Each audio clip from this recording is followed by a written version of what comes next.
Hello everyone, Learning Peace here, and today I wanted to do a video response, an audio recording in response to a question that a fellow brother of ours asked yesterday in one of his videos. He asked the question, how has the gospel changed your life? Specifically, learning about the freedom that is available through Christ. And how has the gospel changed your life? And I wanted to just go ahead and answer that in a video, because I think writing it out, it would be pretty long. And I don't have anything planned for this. I don't have a script or anything. I'm just going to speak directly from the heart.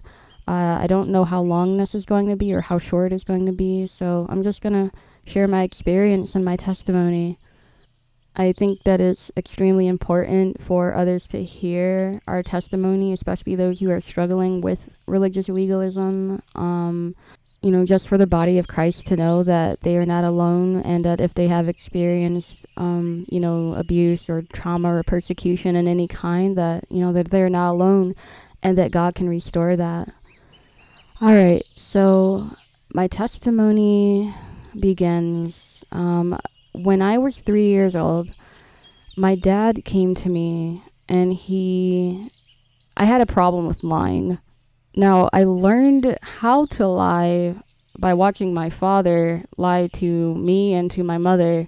And I thought that, in order to avoid shame, that I had to, lie about something in order to, not be just, extremely punished and, in a harsh way. And, in my mind, looking back, I didn't feel safe to tell the truth, and neither did my dad. So I'll get into that a little bit later. But he came to me and he got down on the floor and he explained to me. He said the reason why you have trouble with lying is because you have something inside of you called sin, and it's working in you. And then he said that God is not happy, with lying, and he is going to throw you in hell if you don't stop lying. And he says that you need to give your life over to Christ in order to stop lying. So in my 3-year-old mind, of course, that was very jarring, but I just kind of went on and I processed that in a way of like, oh no, God is angry with me.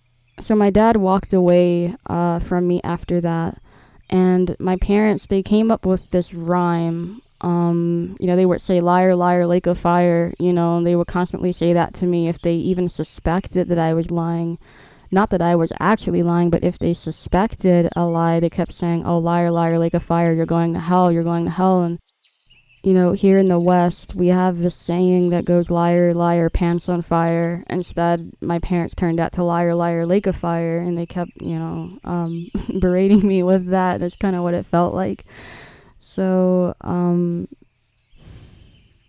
it messed up my conscience for a while, my God conscience.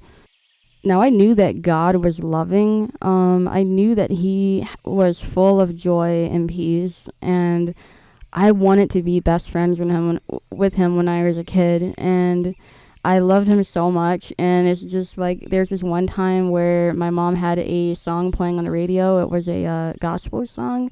It was a CD, and I remember just talking to God. I remember praying to him so boldly. I was just like, God, I want to have that relationship with you. I want to have that joy. And I would sing and I would just like do these like hand motions, to the song and stuff in my living room. And I was just praising God, and it was just the best thing ever. But I was kind of embarrassed to, really show any outward expression to God, because my parents would kind of make a big deal out of it, or accuse my heart in some way. So I felt kind of, embarrassed to have a personal relationship with him. But I remember I told God, I was like, God, I want to have that relationship with you. I want to know you in that way. So this is at the time when I was 5 years old, and I was sitting on the couch one day with the most terrible stomach ache, like that I probably had up to that moment. And I just remember sitting over the cushion of the couch, like over the arm of the couch, just laying over it. And I was like, this cannot be what life is about. I knew I was looking at all of the terrible things that were going on, and we grew up in a very violent area. There's a lot of shooting and a lot of drugs, a lot of prostitution, things that children should not be exposed to at that age. But, as much as my parents tried to shelter, us from that, you see things, and it was pretty traumatic.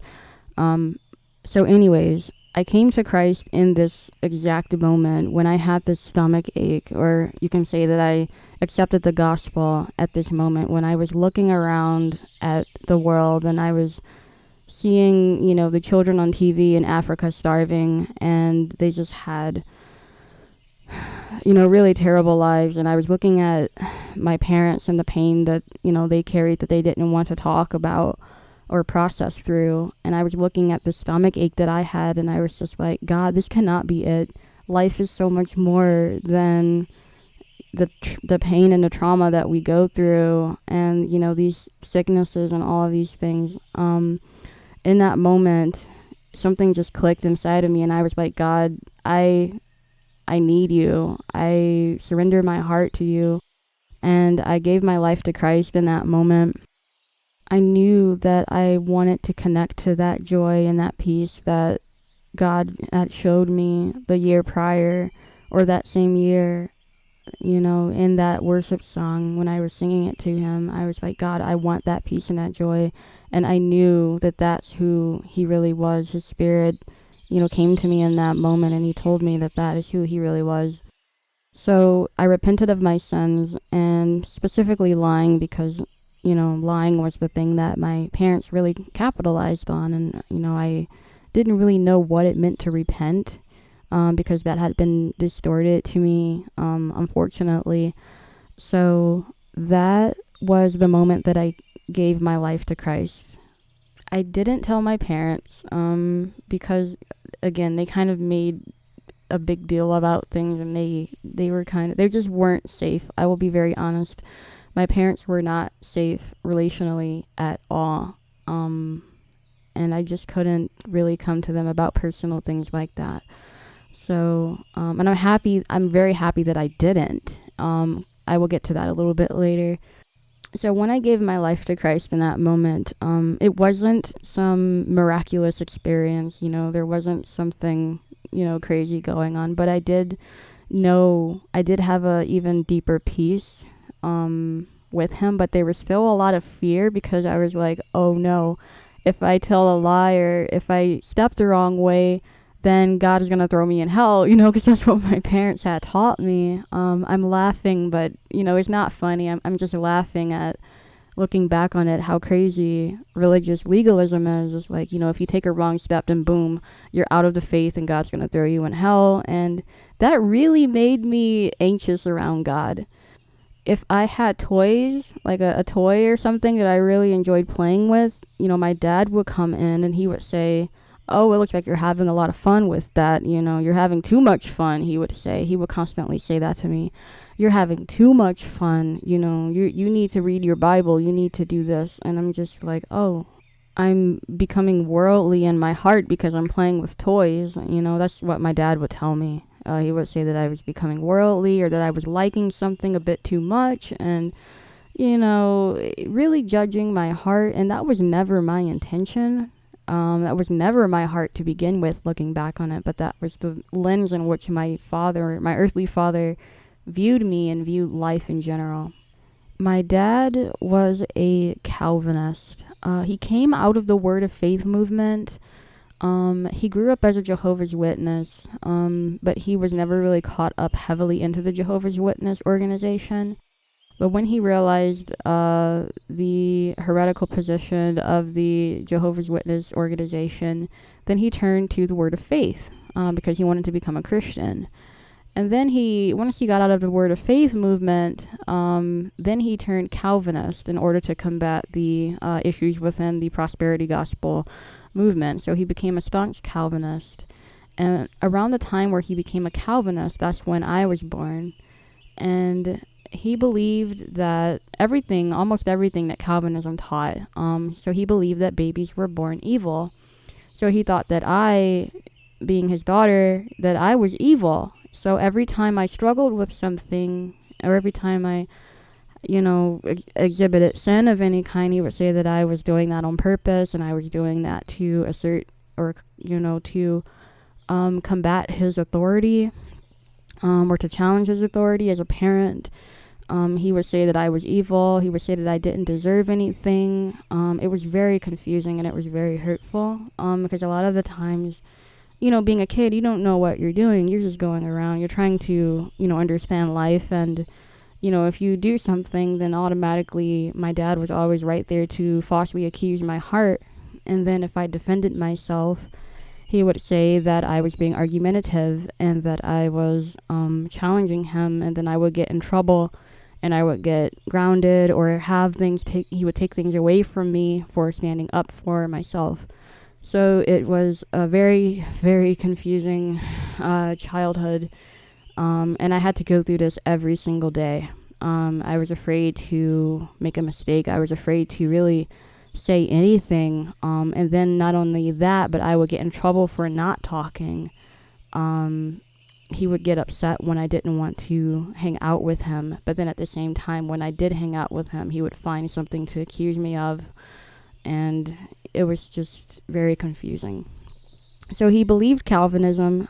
He listened to many Calvinistic preachers. We did not grow up in the institutional church because, thank goodness that he saw a lot of things that were wrong with the institutional church, and we didn't really go there. But he took it upon himself to disciple our family, to be the teacher of the word there, to my mother and I, and to the rest of his family. When I was a kid, I really, really wanted to please my dad. I really saw him as a superhero. I thought that he was perfect. There was one time where I was looking at him when I was around, 4 or 5 years old, and I thought that he was Jesus, because my dad pretended like he didn't have any sin. It was very culty. I'll be very honest. It was a very, very culty environment. But there was literally no question. My dad was very, very intelligent, and there was, at the time, no question that you could ask him about the Bible that he didn't know. He was very intelligent. He was an engineer. And I couldn't stump him with anything. Even when I became a teenager, I would try to stump him with certain questions about philosophy or theology or science, and he just knew the answer right off the bat, math, whatever it was. And he also knew how to read people very, very well. And my dad prided himself on that. Unfortunately, my dad used his knowledge for, I want to say, wickedness, and there's really no other way around it. He used his knowledge for a lot of wickedness, and as an adult now, I'm looking back and I see that he really did run our family like a cult. He created many codependents. He wanted me to constantly come to him, for everything, for how to think.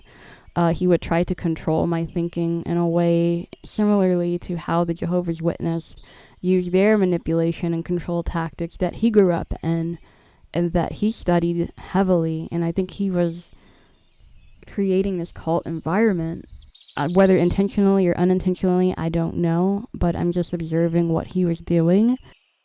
Nobody was ever allowed to question him or hold him accountable to the hypocrisy and the evil that he was doing within the house.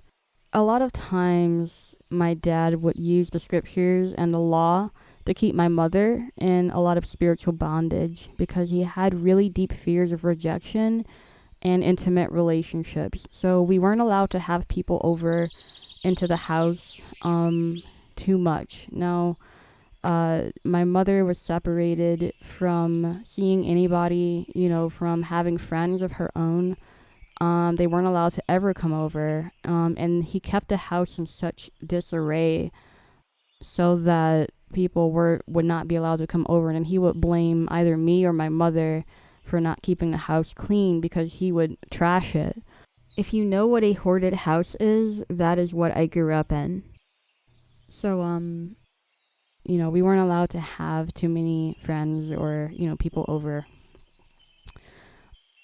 Even though my dad came out of the Word of Faith movement, he would still carry certain things, even though he said that it was wrong. He would still carry certain things that he would say that, oh, it's your fault if you're not healed of sicknesses because you just don't have enough faith. And he would use that against my mother and I as evidence of not being as spiritual as he was. He would tell me, when I was a young child, I would get sick with coldies all the time. It's not that they didn't teach proper hygiene, washing your hands when you're outside playing and stuff, come back in. I would just stick my fingers in my mouth because I would suck my thumb a lot. It's like, there was none of that. He would just say that I didn't have enough faith because I wasn't as spiritual as he was. So, yeah, he would constantly imply that and say things like that. And it was very confusing. So it made me look up to him as like this Jesus type figure that I just absolutely could not think for myself. And I really just I couldn't really know God on my own because, I needed my dad for everything that I did. At the time, that's the way that he wanted me to have that brainwashing, that relationship of brainwashing to him. Now, I know my dad, I'm sympathetic to the background that he grew up in, but my dad is very intelligent. I don't know his heart, and I don't claim to. I don't know anybody's heart, but I'm just looking at the fruit, and so I personally believe that I was not taught this freedom in Christ because that would mean less control that my father had over me. Rather than using God's law to lead me to Christ, which is what is designed to do, see Galatians 3:24, my parents used the law to try to guilt and shame and control me and monitor my every thought and action throughout my entire childhood. And not just my childhood, but my adult life as well. When I was 7 years old, every night before bed, I would repent for actual sins that I did, like lying. But I also had a lot of false guilt and false rules and burdens that others had placed on me and that I had created on myself. If I was playing with a toy, or if I had a really wild imagination and I would just get lost in, creating stories and, writing books and things like that. I loved to write when I was a kid, but I would feel really guilty for doing that because it meant that I wasn't loving God enough. And that's a lie. But that's what religious legalism produces. So I feared my parents dying every single day, and I feared that they would die in a storm, because around that time, thankfully, we had moved out of that violent area. We moved because there was a very traumatic thing that had happened, and my parents wanted me to get out of that area, or should I say my mother wanted me to get out of that area. So we moved to a suburban part of the world, and my dad did not like that because he wanted me to grow up strong and facing, a harsh world like he did. He thought that I would turn out soft if I moved to a more comfortable and suburban area. So he was very angry, or should I say envious of the new childhood that I had, not growing up in a very violent part of the world like he did. So I was very afraid of storms, like tornadoes, thunderstorms. When the wind started blowing, I would just go absolutely nuts in my heart. Now, I would try to be composed, but I was just an anxious mess because I thought that a tornado would come by and it would destroy my house and it would take my life and my parents' life. And I was afraid that if I had died, that I would have to face God, and God would tell me that I did not repent of a sin. Like, looking back on this is crazy just thinking about it. But I was afraid that if I had died in that moment, that there would be something that I did not do right, that there would be a sin that I did not confess, that there may be something in my heart that I did not completely give over. I was 7 years old, guys.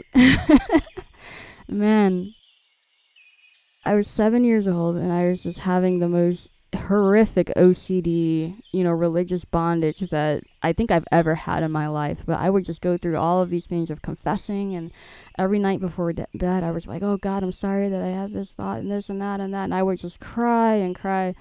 And I would wake up the next morning and I would go back and start accusing myself, and I would lie again. I would tell a lie that the next day. And then I would just get upset because things just kept piling up. And I'm just like, oh, I have to go confess again. And yeah, it was a constant fear of God threatening to punish me because, again, my parents used God as a weapon. I was taught God was a weapon to have control over me. It wasn't self-control through the Holy Spirit and walking in love. No. It was just severe paralyzing fear that I lived in throughout my childhood. I knew absolutely nothing about the grace, mercy, and the love of God. It was all fear. You have to follow the rules, you have to be obedient, etc., etc. And if you don't do this, then God's going to throw you in hell. Revelation or the end times can come at any moment, and you're not going to be ready. And it was horrific. I remember asking my dad as a kid what love was, and my dad replied to me, oh, love is nothing important. These modern churches talk about it too much. Don't worry about love. Just learn theology. And that's what he said. He said that love was not important. The churches talk about it too much. Don't worry about it. Just know about theology. And there was another time where I asked my dad what grace was, and he didn't give a direct answer either. So what drove me into an even deeper emotional and spiritual bondage was that my parents always assumed the worst about me, and they tried to find sins in my life where there weren't any. Of course, this parenting style caused me to assume that I had sins and mistakes where there aren't any as well. This translated my relationship, to God, into my relationship with God, and it became very militant. I became very, very militant with myself to try to earn God's love, and to also try to earn my parents' love, and to prove to them that, hey, it's not my heart to do evil things, and there aren't any things in my life. And it was tragic. I pray for my parents today because I see the extreme spiritual bondage that they're under. I see how Satan has been messing with their minds and their hearts, and how they have not confronted these things, and they have so much shame that my parents don't want to confront these things to this day. And it's very, very harrowing. It's very sad that they don't understand love, and they really don't want anything to do with it, no matter how kind or how loving you can try to talk to them. They don't know. And it is so, if you're listening to this, please pray for my parents. Please pray that they be open to the love of God, and to really know who he is as Father, because again, the way that they grew up and the organizations that they grew up in did not teach God as Father, but as a slave master, in the worst possible way. So yeah, and I experienced that, and they experienced that as well. So moving on, my dad, he was always very happy with me when I studied, when I got straight A's. And he was very happy when I memorized the Bible as a kid, but it still wasn't enough for him. I was never, quote unquote, perfect enough for him. This made me hate reading the Bible, and this really made me hate God in my heart. Around the time when I was 8 years old, I remember looking at an open Bible that my dad had on the dining room table, and my dad was preaching at me in the chair, and I just remember just hating the Bible so much, and it shocked me. I was like, wow, I don't want to be this way. I guess, I took what my dad was saying to heart. I guess I must really be evil, because I didn't like the Bible. at the time. So eventually around that age, my dad started taking me to church because he wanted to teach me how to expose the false teachings and the corruption in the institutional churches. So he also discipled me to go out and to, start doing a lot of apologetics. I would deal with Jehovah's Witnesses, Mormons. We would invite them over to our houses, and we would get into discussions with these people.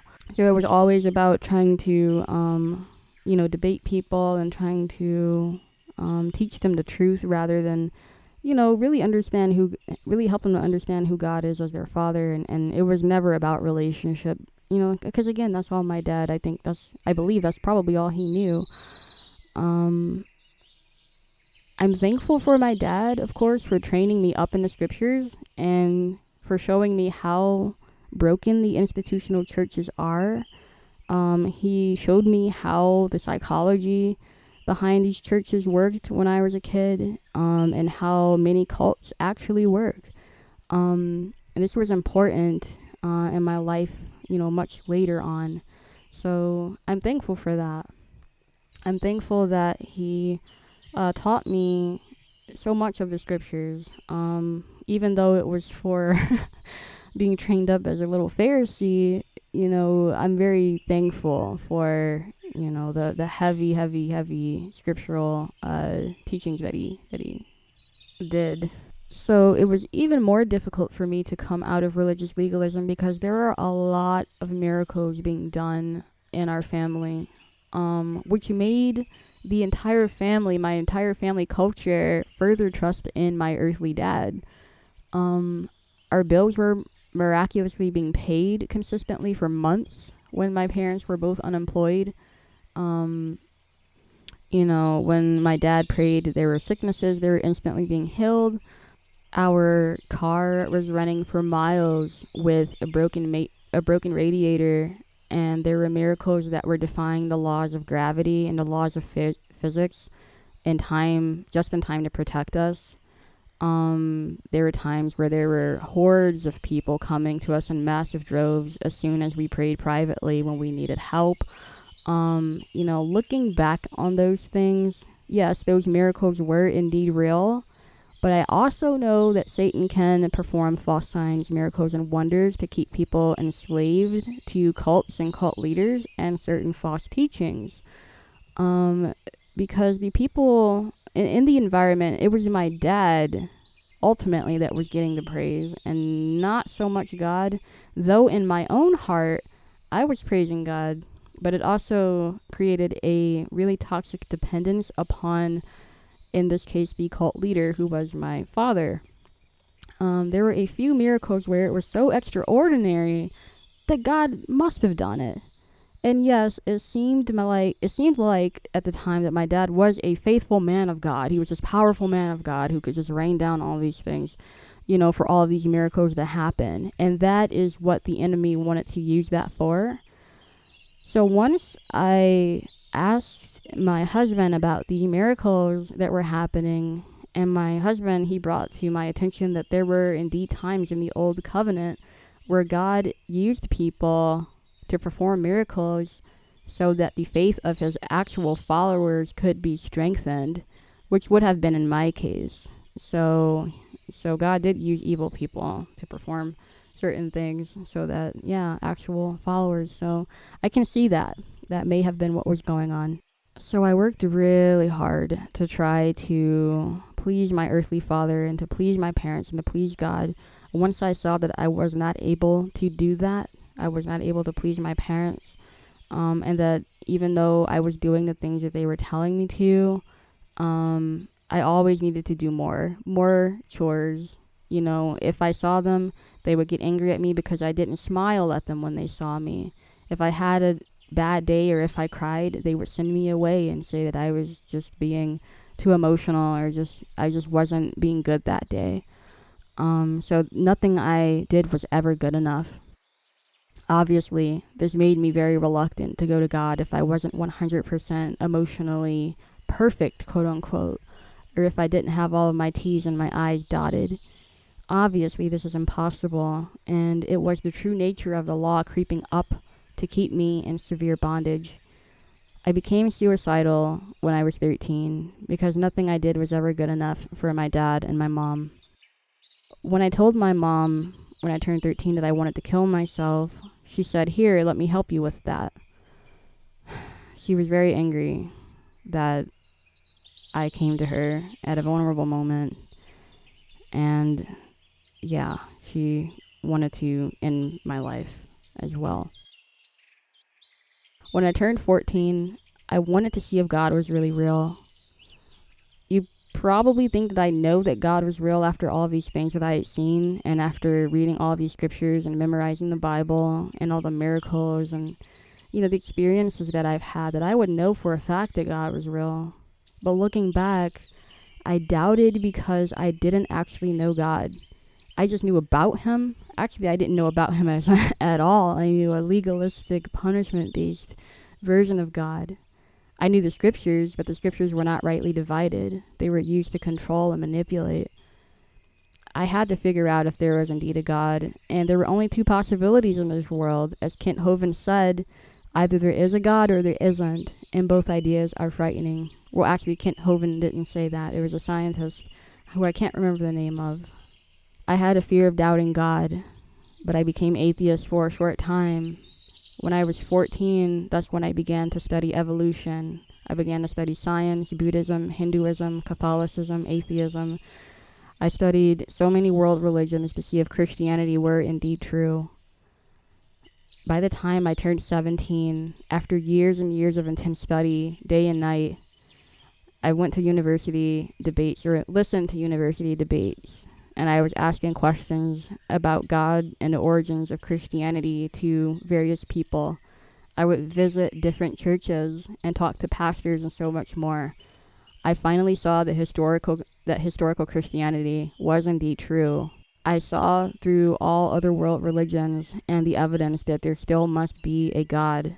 And I prayed day and night for God to remove the veil over my eyes, because even though I had come to the terms about evolution and world religions, I still doubted him. Eventually, he blessed my efforts of seeking him day and night for 4 years, and he removed that blindness over my heart. I was so happy to not struggle with the intense doubt that I once struggled with. He eventually blessed my efforts, and at 18, I went off to college. I wanted to also become a missionary. When I was in college, I studied psychology and mental health. Then eventually I saw that I was being trained up by the institution to pretty much be a pill pusher, and I didn't want to do that. I wanted to actually help people, on a personal level, and to be able to speak to people about Christ without being reprimanded by the system for bringing up religion and so on and so forth. So I went to a different college after that, and I also wanted to become a missionary. So after I graduated at my second college, I graduated with honors, and I was really excited when I graduated. I called my dad because my dad always told me that if I got straight A's, then that's when he would start to be nice to me, and that's when he would, show more love to me and do good things for me. So once I graduated and I had gotten the news from the student administration that I was going to be graduating college class, I called my dad and I said, "Hey Dad, you won't believe, what happened. I just got news that, I'm going to be graduating with honors." And I asked him, "Are you happy? And then I asked him, "Can we celebrate?" And he replied and he said, "What do you mean, are we going to celebrate? That's what you're supposed to do." And I was stunned at that moment, because he wasn't happy that I was graduating at the top of my class. But I'm thinking to myself, I just got straight A's. What does he mean that's what I'm supposed to do? And I actually asked I asked him that. I said, what do you mean that's what I'm supposed to do? I'm supposed to graduate at the top of my college class? And he said, that's what you're supposed to do. What do you mean? He said, no, there's not going to be a celebration. First, I thought that he was joking. But when I graduated, he didn't come to my graduation, and neither did my mother. And the news to people who were there, and my professors and everyone, they were all really confused as to where my parents were. And it was kind of embarrassing, so I had to make up an excuse. But I looked at all of the other students there. There were other families who drove 900 miles or so away from their homes to see their children graduating. And these kids, they didn't graduate at the top of the class. They had like D's and F's and C's. They had pretty bad grades. But these parents were still just as happy with their children. And it was confusing for me. It was a little bit, I won't say it was confusing, because at the time, I was drawing really close to God. At the time, I was learning who God was, because I was working as a missionary at the same time, and I had faced a lot of things that really caused me to question my faith and really caused me to turn to God even more. I faced a lot of threats and persecution from serving and doing so many things. I went through a lot of experiences, and it really helped me to understand who God was as Father. It didn't happen overnight. But when my dad said those words, it wasn't that much of a surprise, because I immediately had compassion on my earthly dad. I knew that something was not right about my dad. So I had compassion. I knew that something wasn't right, and I knew that my value was not in grades, even though that's what my dad tried to brainwash me to believe. I knew that my value was not in performing. So yeah, becoming a missionary and going through all of the experiences that I went through really strengthened me as a person, because I was all alone for most of the part. I also got caught up in a cult. I accidentally joined the cult, and that was a whole nother experience. And it was very dangerous. And yeah, I was all alone for a handful of years, and it was in those times in the wilderness that I really had no choice but to turn to God and to really come face to face with my faith, and to really understand what it means to follow God, what it means to follow Christ, while helping others, while serving. And yeah, it made me face my family and my family of origin. When I came back home from college, and when I came back home from being a missionary as well, that was when I became suicidal. I wanted to end it. My dad became very angry. Nothing I did was ever good enough. He was not happy with anything that I did. He became very controlling.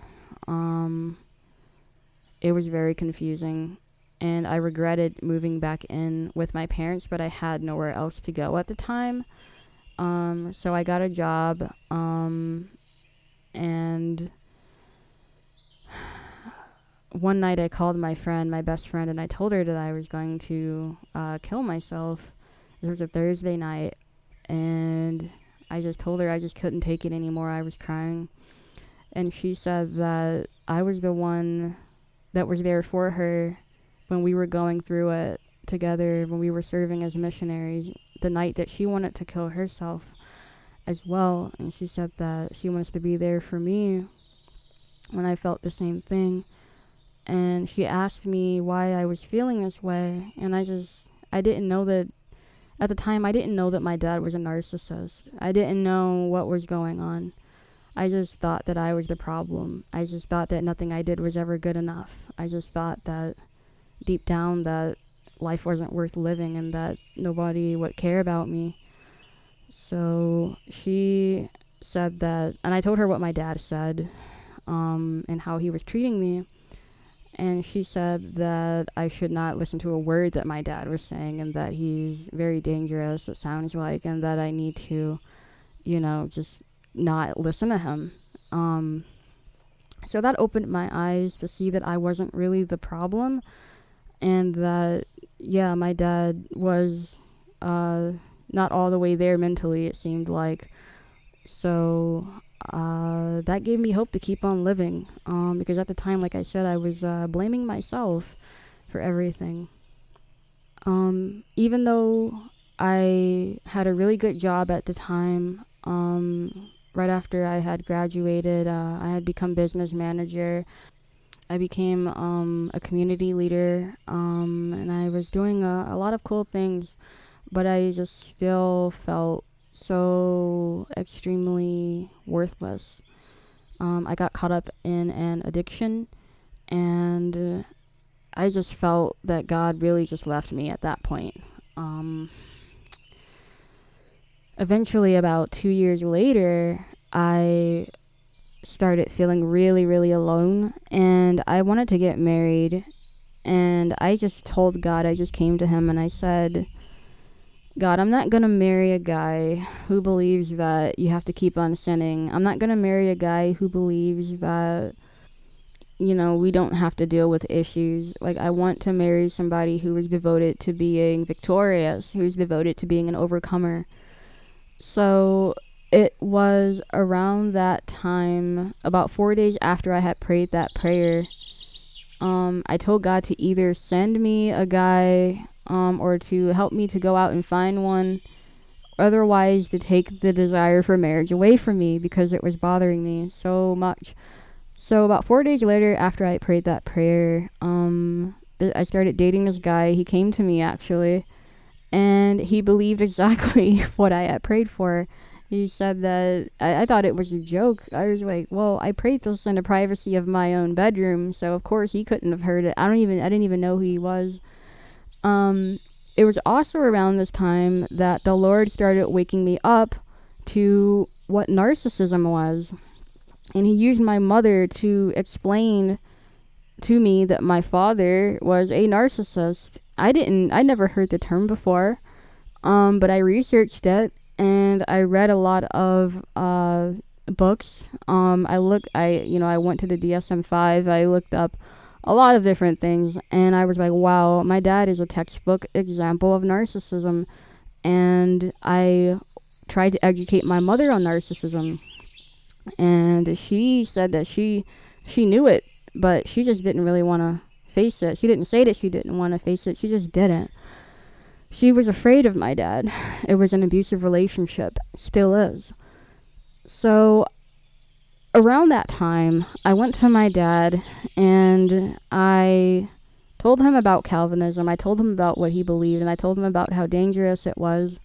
Eventually, my dad, he got really upset with me, and he was like, no, go away. Why are you arguing about how God saves? You don't understand Calvinism, da-da-da. So I was just like, he gave me to run around. Those of you who have dealt with Calvinists, and who have gotten into certain debates, you know exactly what I'm talking about. So I went to him a second time, and a third time, and a fifth time, and a 12th time, and a 15th time, and I just kept bugging him. I was like, Dad, you don't understand. This is what Calvinism teaches, because this was at the time that I was really studying theology even more deeply. And I never stopped studying apologetics, even after I was a teenager. So around, I guess I probably asked him for like the 100th time, he finally started to look into what I was saying about Calvinism, and he was like, oh, yeah, this is really bad. And his eyes opened up, and he saw just how dangerous Calvinism was. And he actually repented from believing that, and he started going into his own investigation about Calvinism, and we both studied Calvin's institutes together, and we looked into a lot of things. Now, this was really great because this gave me hope that, hey, I can help my dad with certain things, and I can help him to see what love really is. But, of course, this did not change, his narcissism. We can't change anybody, first and foremost. That was never my intent. But I wanted to just help him to see, what narcissism was. So about a year or so later, I started talking to him about narcissism, and he wanted absolutely nothing to do with it. Like, this was the straw that broke the camel's back. So eventually I had gotten married, and, my husband, he turned out to also be a liar, and he did a lot of things, very dangerous things, and at that point, I was just heartbroken. When my dad came to pick me up, from my abusive marriage, my dad actually turned out to be the one who became even more abusive on that day when, he was supposed to be helping me get out of the abusive marriage with my husband, and that was very confusing. So my husband who had abused me was now trying to protect me and defend me against my earthly father, who was also abusing me on the day when he should have been helping me to come out, when he was there to pretty much save me, and to deal with my husband who had abused me, but he actually turned out to just add insult to injury. So that was really eye-opening, and that was really when I saw my dad's true colors and the fruit that was going on in his life. I saw both of my parents gang up on me, and they, not only did they try to ruin my wedding, but there was just so much more that happened in between there. Thank God, though, that God can redeem certain things, because my husband actually repented for what he did, and it wasn't, this easy, oh, I'm sorry. He actually went above and beyond to prove that he was sorry and that he was not going to do that anymore, and I really had to work with him to help him to see who Christ really is. And in our marriage, and this is the conclusion that I will end on, my husband and I are both learning what it means to walk in God's love and to know who God is as Father. My husband also grew up in an intense religious legalism, and he went to a college where, they weren't even allowed to clap their hands because that was considered sinful. It sounds laughable, but there are people who actually believe that, to my surprise. They said that if you're clapping, then that's a rhythm, and that any rhythm is considered of the devil. And if you're clapping for somebody else, then you can actually make them prideful because you're giving them praise and you're not giving God praise. So it's a sin to clap for anybody. So, just crazy, really sad, controlling environment. So that's what my husband grew up in. He and I have been dealing with these things together. And it was immediately after my husband had repented of everything, and we were working on rebuilding the foundation of our marriage, that I had developed severe OCD, and I was very afraid of, intrusive thoughts and things like that, and trying to fire the interpreter, of my earthly father. It was very difficult, and that was at the time where I had just prayed that I had enough, and then the Lord led me to this guy on YouTube named Mark DeJesus, and I was like, what is this? Like, he's speaking exactly to my heart and what I need right now. So yeah, my husband and I have been listening to a lot of Mark DeJesus, and he's really helped us to understand even more who God is as Father, and he's really just hammering home a lot of things that the Lord has been teaching me and my upbringing, and he has been helping to just really help put into perspective what the gospel really is. I appreciate this brother so much, and yeah, I'm just thankful for everything. But yeah, that's my testimony. There are a lot of things that I left out because I don't want this testimony to be over an hour. Maybe one day I'll go back and I'll talk about the mental health things that my family went through. Maybe I'll talk more about the Jehovah's Witnesses or my journey into and out of atheism. Maybe I can talk about, the cult that I got caught up in. I can talk about how my husband and I have been facing, the issues in our family when we first got married. The generational issues that I've been fighting against, for about 15 years now in my family. I can talk about a lot of things, but I just wanted to try to keep this as short as possible. I know this is not short. And yeah, like I said, I left a lot of things out.